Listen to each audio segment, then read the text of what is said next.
Ibinida ni Pangulong Aquino ang potensyal ng Pilipinas sa pamumuhunan sa mga European investors. Ginawa ito ng Pangulo sa PPP Infrastructure Forum na dinaluhan ng mahigit 100 negosyante sa Europa. Ayon pa sa Pangulo, patuloy ang pagsisikap ng pamahalaan na tuluyang makabangon ang bansa sa kahirapan. Kasabayan niya nito ang paglaban sa korupsyon at pagpapalakas ng kakayahan ng mga manggagawang Pilipino. Nagbabalik si Rocky Ignacio. Ipinakilala ni Pangulo Aquino sa European businessmen ang potensyal ng Pilipinas sa larangan ng pamumuhunan bilang bahagi ng kauna-unahang pagdalaw nito sa Europa. Sa ginanap na Public-Private Partnership o PPP Conference sa Brussels, sinabi ng Pangulo na hindi dapat masayang ang matibay na pundasyon ng ekonomiya ng Pilipinas dahil sa umiral na reforma at mabuting pamamahala.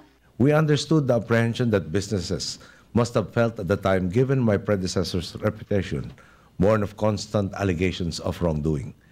In 2010, the only reassurance we could give you was a promise of integrity, that under our watch, the playing field would be level and that the Aquino administration would render true public service by empowering our people, by harnessing their optimism and solidarity towards equitable progress, and by working with the private sector to change the landscape of the Philippines.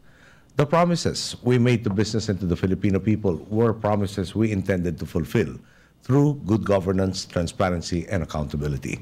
Ayon sa Pangulo, sa loob ng 3 taon, umarangkad na ekonomiya ng Pilipinas dahilan para patuloy na magsikap ang pamahalaang makabangon ng bansa sa karalitaan. Nakikita na rin anya ang ekonomiya ng Pilipinas sa radar screen ng mga mamumuhunan. The world has taken notice of our efforts. As it turns out, all investors needed to see was a government dedicated to integrity and public service. We do not have to look beyond the area of public-private partnerships in order to see the transformation that has taken place in industry. All of you know that PPPs are regarded as ideal ventures precisely because all parties do benefit from them. Private enterprise can profit by putting their expertise and knowledge and other resources to good use.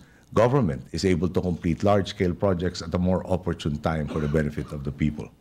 Bukod kasi sa paglilinis sa pamahalaan laban sa korupsyon, pinalakas pa rin ng Pilipinas ang proseso ng pagnenegosyo at kakayahan ng manggagawang Pilipino. Sa kasalukuyan na may mahigit 60 bilyong piso mula sa 8 proyekto ang nasa ilalim ng PPP simula 2011 hanggang sa kasalukuyang taon.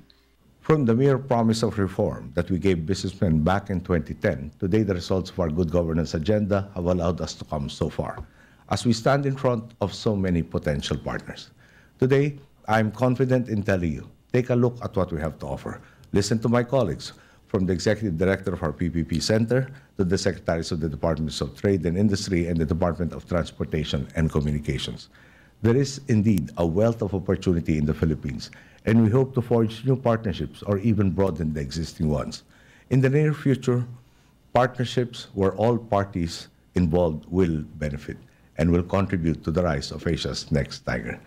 Para sa Telebisyon ng Bayan, Rocky Ignacio, Brussels, Belgium.